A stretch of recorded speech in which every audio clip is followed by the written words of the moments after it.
everyone, Sage here, recording today from the Kalkine studios in Sydney. Welcome to the Executive Corner Expert Talks 20-minute roundup. Today is with K2fly CEO Brian Miller, and we're very lucky to have Brian again. Last time you were here, Brian, we discussed the Sativa and the Decipher acquisitions, and that interview is also available, viewers, to watch via our YouTube channel and our Facebook page, Kalkine Media. So today we're excited to speak to Brian about the Rio Tinto 3-year SaaS contract. And we bring you industry leaders, successful business owners, market and equity advocates, all under one roof to help you discover the insights of the stock markets and help you understand how you can create multiple passive income streams. So very lucky to have Mr. Brian Miller here, the CEO of K2fly. Thank you, Sage. Happy to be here. Thank you. So I guess we should begin. Rio has once again chosen K2fly over rivals. That shows the robust demand for K2fly's solutions. What makes your solutions better than others? Yeah, thank you, Sage. I mean, to be honest, Rio have been a client of ours for some time now, and the solution that we're talking about in relation to heritage management has its basis in a solution called Infoscope. We acquired Infoscope as a business in 2017. It's got a number of good clients in the resources sector, people like FMG and Mineral Resources and West Gold. So it's a solution that's been built upon man years of time and effort, specifically in relation to the heritage. It's fit for purpose. It's so-called software as a service, or as you say, SaaS, which is really good. That's where a client is in effect renting that software off you. So they send you a check every month, which is very nice of them. And providing the solution is successful, and we would describe it as being sticky, in other words, they're not likely to throw it out, you basically have a revenue stream for life, which is fantastic, obviously. The solution itself has got a lot of detail in it in terms of the heritage.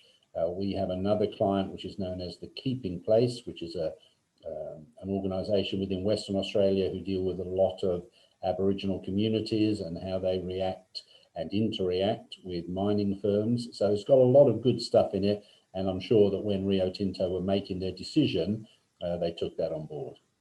Excellent. Thank you so much for sharing that. So how will this new deal with the software as a service agreement improve the functioning of Rio's heritage management, and how does it add value to the mining clients? Yeah, it's a really good point. So a hot topic in the mining sector and frankly around the world is talked about ESG, or environmental, social and governance, which is about doing the right thing by everybody, all of the stakeholders.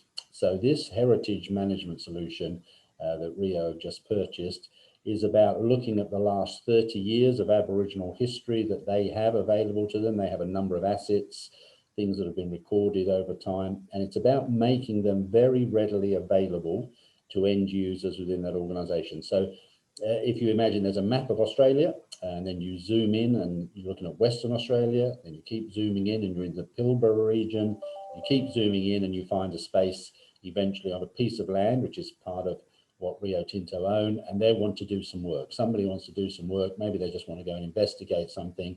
Well, by clicking on that map and seeing what is there, that person can find out, hey, there are some Aboriginal assets there which we need to get permission for, or we need to be aware of, or frankly, there is a gate to a farmer's area, and at certain times of the year, that farmer doesn't allow you to go through that gate because of his cattle or something, or there are some rare orchids or something sitting somewhere. You know, it's a map-based system that allows you to get critical information before you go off and do, you know, even the most modest of work. So it's mission critical to miners all over the world. They're very concerned, as rightly, with how their stakeholders view them, and they try and do the right thing all the time. Occasionally, you know, things go wrong, but they're basically trying to work in partnership with local communities, and our heritage management solution is tailor-made for that space.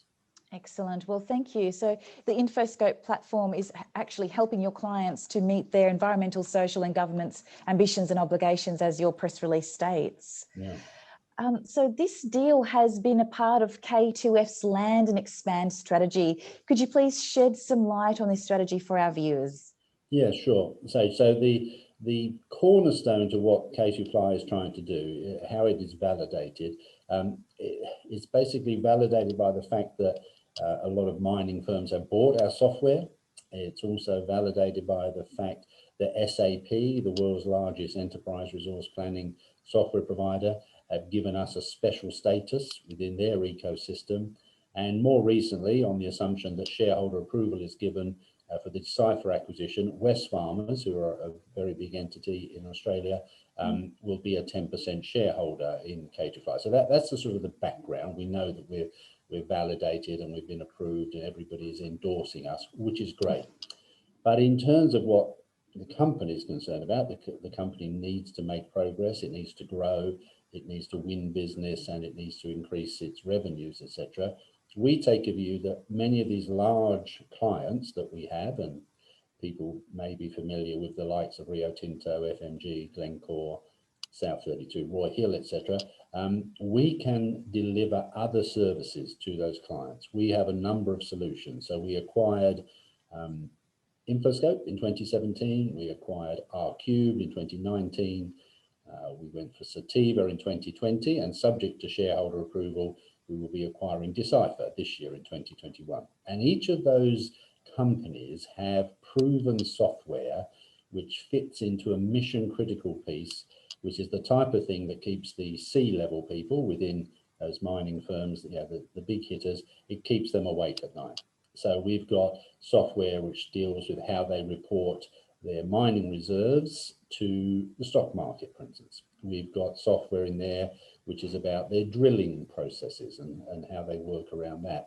We've got the Decipher software, if that comes on board, that's all about their tailings and dams, and that's mission critical. And clearly the Infoscope solution that we mentioned earlier in relation to heritage, ground disturbance, land access, things of that nature, that is really important. So our plan is you get a big client, you do a good job in there and deliver good solutions, which they like and they see the benefits for, and then they're more inclined to come to you and say, oh, can you help us with this? Can you help us with this other thing? And so on and so forth. So that's what Land and Expand is about. It's about proving yourself initially and then being able to deliver, but then being able to bring out other things that you know are important to those clients. Excellent. Well, it sounds like you're providing a very dynamic service there with the cultural management solutions that you offer, keeping costs low for your clients. Yeah. And we've actually reached our final question today, Brian. Okay. ESG has found its place within the checklist of many marquee banks and investment firms. How is K2fly positioned to cater to its customers' ESG needs, please? Yeah, it's a really good question, Sage. So if you'd asked us in maybe October, November of last year, we had something like 800 to 850 retail investors on our shareholder list, which is our shareholder register, which is totally fine. Today, we're up to around 1,200 as more and more people have become aware that we play in the ESG space.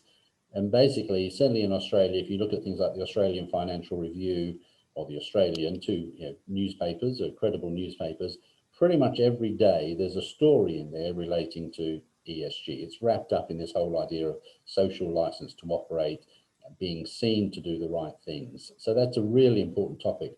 Now, various funding agencies around the world and pension funds and regulators and all sorts of people have been taking an increased interest in this area.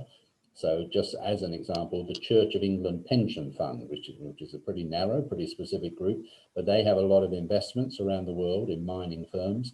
They sent out a questionnaire last year, and depending on how the different mining companies responded to that, the Church of England Pension Fund withdrew investments from some of those firms. If they didn't like your answers as to how you were dealing with tailings and dams, because there have been some shocking disasters around the world, they pulled the pin and took their money elsewhere. Now, up to a point, if you're a really big mining firm, you can endure that and somebody else will take up those shares. But it's not a good look. It's not good from the brand. It's not good for your role within the community. And I think there's been a gradual change over the last 20 or 30 years where the leaders in those organizations are absolutely committed to doing better in the ESG space. Thankfully for K2fly, we're a micro cap, obviously a market capitalization of around $40 million. we're seen as somebody who has software as a service playing to those tier one miners, and it's all wrapped up in the ESG space. So as long as ESG is considered appropriately the hot topic, it's doing the right thing, then I think K2fly will do very well. Excellent. Well, thank you so much for your time and your insights there for our viewers.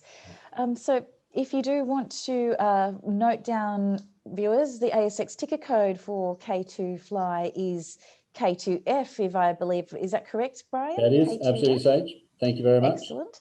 And so that was a fabulous show. Thank you for your time. It was lovely chatting to you, Brian. Good to see you again, Sage. Thank you very much. Thank you. And with that, Sage will sign off today. Watch this space for more. Until then, stay apprised and invest wise with Kalkine.